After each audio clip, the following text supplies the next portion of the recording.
Même lorsque j'étais au bord du trépas à l'hôpital, à un moment donné, j'ai fait ma prière, je dis Seigneur, je remets mon esprit entre tes mains. J'étais rassuré que derrière moi, l'œuvre de Gaël continuerait.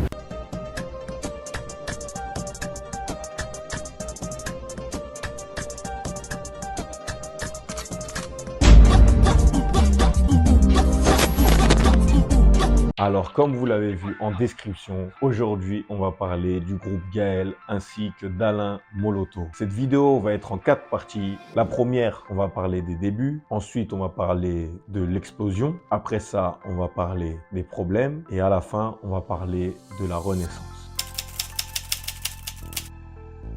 Tout commence par un homme. Et cet homme s'appelle Alain Moloto. Il est né dans la ville de Kisangani. Il vivait sa vie tranquillement avec ses parents, ses frères et sœurs, ses amis. Il a grandi dans une éducation chrétienne, ce qui faisait que les dimanches et la semaine, il allait à l'église. En même temps, il étudiait l'école primaire, secondaire, etc.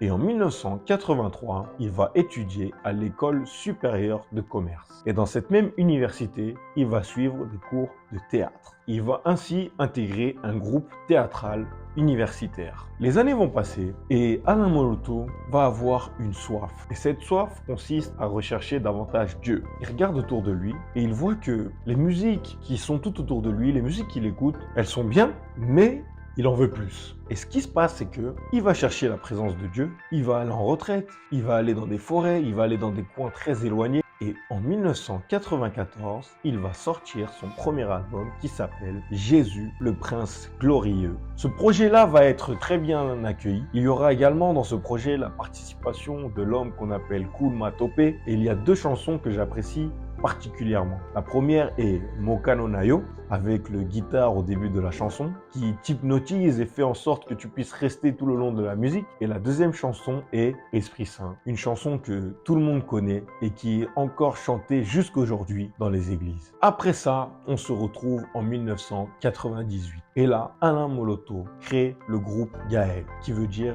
groupe d'adoration à l'Éternel. Et ce groupe sera formé d'étudiants qui sont à l'INA, c'est-à-dire l'Institut National des Arts, qui se trouve à Kinshasa. Et dans ce groupe, il y aura Franck Moulaja, Henri Papa Moulaja et plein d'autres. Sa volonté et sa vision derrière la création de ce groupe est multiple. D'ailleurs, ce groupe n'est pas uniquement un groupe, c'est également une association qui est divisée en 4 parties. Il y a Gaël Kids, c'est-à-dire Gaël pour les enfants, où on leur apprend à chanter. Il y a Gaël Social, c'est-à-dire un côté social pour donner et aider justement les plus démunis. Il y a également Gaël Enseignement qui permet aux personnes d'avoir un enseignement sur la parole de Dieu, sur la Bible. Et la dernière partie, celle que tout le monde connaît, c'est Gaël Musique, avec notamment Gaël Chœur, c'est-à-dire la partie musicale des adultes à qui l'on apprend à chanter, des hommes et des femmes qui chaque année viennent faire des tests et s'ils chantent bien, ils intègrent le groupe Gaël. Et la vision principale du groupe Gaël est surtout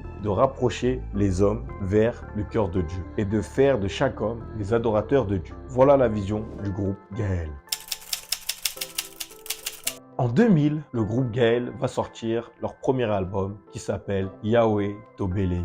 Et dans ce projet, il y aura des hits comme la chanson Yahweh Tobelemi. Il y aura également Tu es Dieu. Tu es Dieu, ton règne n'a pas de fin. Il y aura également la chanson Kumama Yesu, ainsi que la chanson Saint-Esprit. Saint-Esprit, consolateur. Et là, le groupe va avoir un succès phénoménal. C'est comme si c'était les bonnes personnes au bon moment. Ils étaient attendus de tous. Tout le monde appréciait leur sincérité. Eux, lorsqu'ils faisaient des rassemblements, ils n'appelaient pas ça des concerts. Et justement, ils appelaient ça des cultes. Car selon Alain Moloto et le reste de l'équipe, il n'y a pas de star, il n'y a pas un chanteur qui vient chanter et des gens qui sont là juste pour le regarder et l'apprécier. Mais non, c'est tout le monde qui vit un culte à Dieu. En 2001, va sortir l'album Sublime. Et dans cet album, il y aura la chanson Loyembo Nangai. Les années passent et d'autres chanteurs vont s'ajouter, notamment un jeune homme qui s'appelle Atoms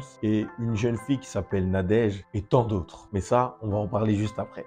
Et en 2002, sort l'album Sublime 2 avec des chansons comme Adonai. Adonai, le Dieu avec des chansons comme Kosina Yuda et aussi la chanson Mon Berger, une chanson qui est chantée jusqu'aujourd'hui dans les églises. En 2003 va sortir le projet Une heure avec Jésus-Christ. Et dans ce projet-là, nous avons des hits intemporels comme Alléluia, Amen, Yahweh Kumama.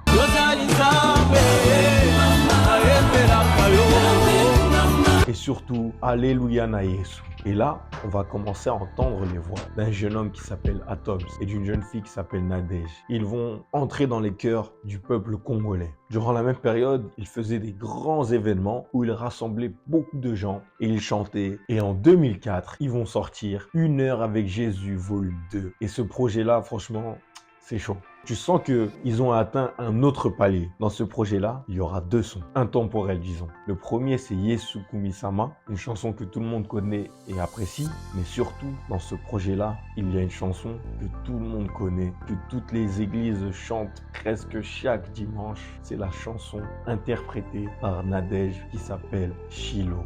Shiloh, inscris ton nom dans mon esprit.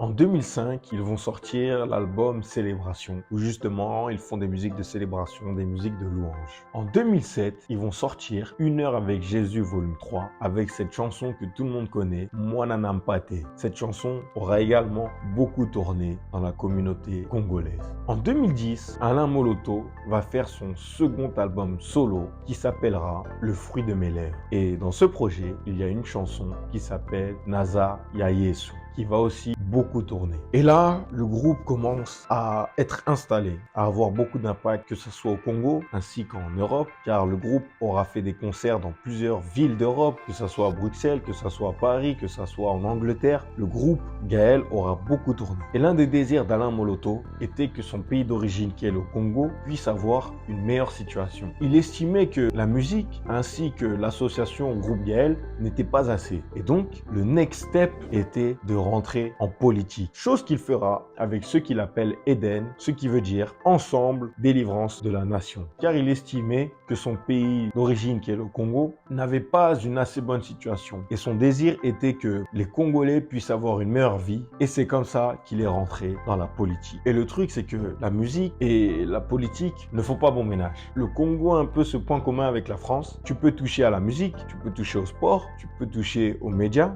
mais à partir du moment où tu touches à la politique, tu rentres vraiment dans un côté où le monde politique peut facilement te rejeter au vu de tout ce que tu as fait avant. On a l'exemple en France d'un homme que tout le monde connaît qui s'appelait Bernard Tapie. Et bien au Congo, c'était la même chose. Rentrer en politique après avoir fait de la musique a été quelque chose d'assez difficile pour Alain Moloto. Malheureusement, lors d'une de ses tournées européennes, Alain Moloto va être empoisonné. L'une des tentatives d'empoisonnement dont il a été victime s'est déroulée en Europe en 2007. D'ailleurs, lors d'une interview, il va en parler. Et il va dire que ce n'est pas les Congolais qui sont contre lui, ce n'est pas le gouvernement congolais qui est contre lui, mais ce sont des gens qui sont en Europe qui ont tenté de l'empoisonner.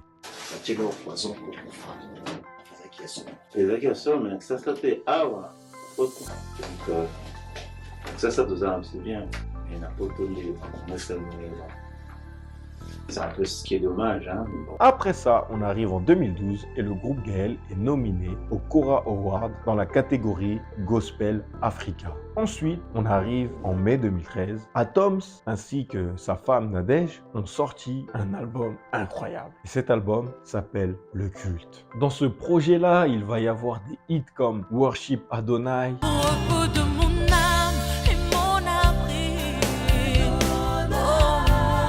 Sokiyote, Mon Jésus, et surtout cette chanson, Tout est grâce. Cette chanson, elle a tellement tourné. Et quand j'entendais le début, elle me faisait mal à la tête. Et il y a aussi eu la chanson Onabolamu. Cette chanson-là aussi, je l'ai trop entendue. Elle a tourné, elle a tourné, elle a tourné. Ma mère n'arrêtait pas de mettre ces chansons-là. Ça a tourné, ça a tourné, ça a tourné, mais incroyable.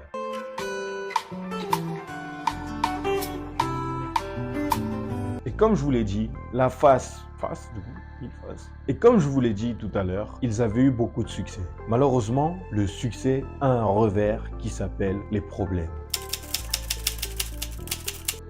Et en juin 2013, alors que l'album Le Culte d'Atoms et Nadège vient à peine de sortir, la chanteuse Marthe Boulaye va malheureusement décéder.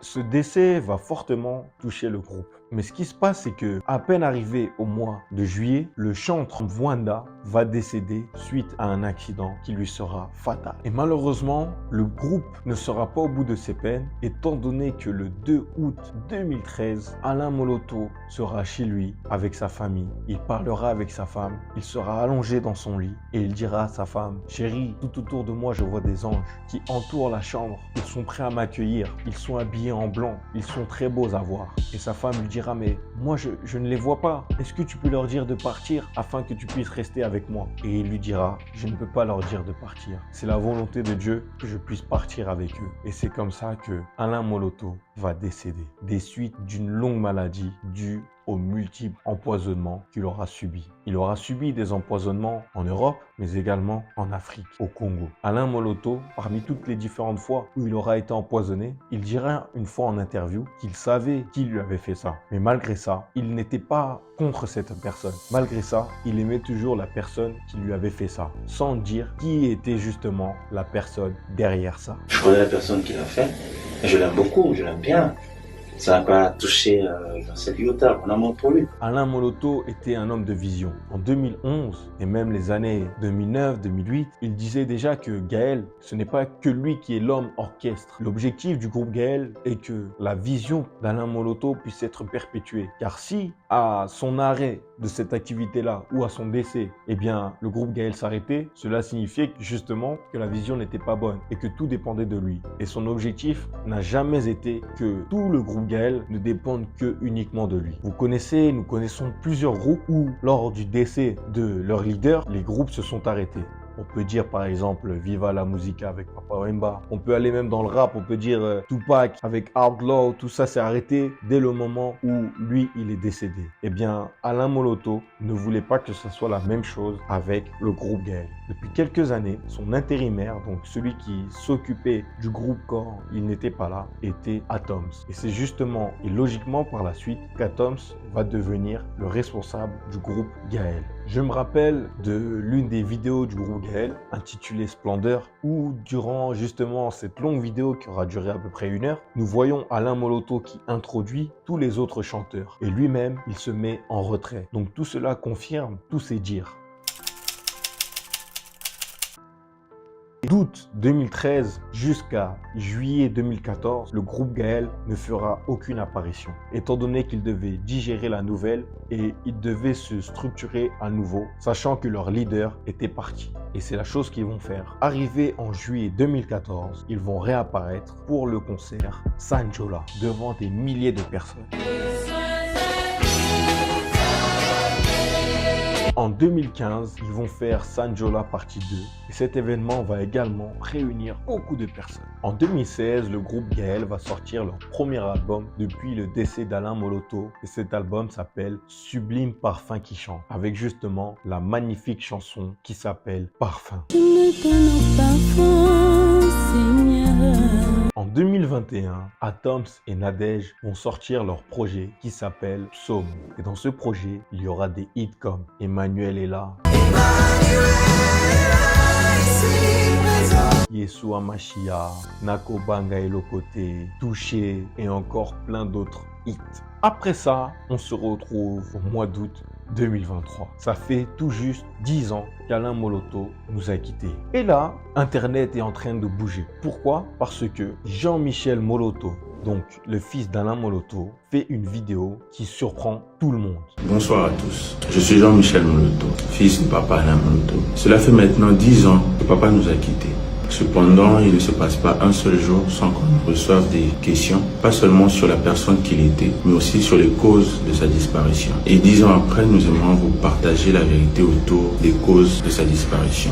Pour ça, je vous donne rendez-vous demain à 18h. Dans cette vidéo, il annonce qu'il y aura la sortie d'un documentaire. Surtout, il dit que dans ce même documentaire, il va dévoiler qui a empoisonné son père. Donc on était tous en attente, etc., etc. Après ça, on se retrouve en septembre. Le documentaire est sorti, mais le truc, c'est que le documentaire est sur un site et il faut payer à peu près, je crois, 40 € pour voir la vidéo. Donc, je l'ai pas vu du coup. Ouais, je l'ai pas vu, je dis la vérité. Mais j'ai eu quelques retours sur cette vidéo. Malheureusement, dans cette vidéo, Jean-Michel Moloto n'annonce pas qui a essayé d'empoisonner son père. Voilà, on attend, on se demande. Bon, je sais pas s'il y aura une partie 2. Famille Moloto, si vous regardez cette vidéo, faites une partie 2 afin qu'on puisse nous tous savoir qui est derrière tout ça. Voilà. Et en octobre 2023, l'album In Memoriam Alain Moloto est sorti. Comme son titre l'indique, c'est un album à la mémoire d'Alain Moloto qui vient de nous quitter, cela fait 10 ans. Et là, il y a une semaine, dans les réseaux sociaux, il y a encore eu une nouvelle surprenante. Jean-Michel Moloto a dévoilé sa candidature pour devenir député national. C'est-à-dire qu'il prend le flambeau de son père. Et on lui souhaite le meilleur, on lui souhaite la réussite dans cela. Voilà, vous savez à peu près tout sur le groupe Gaël.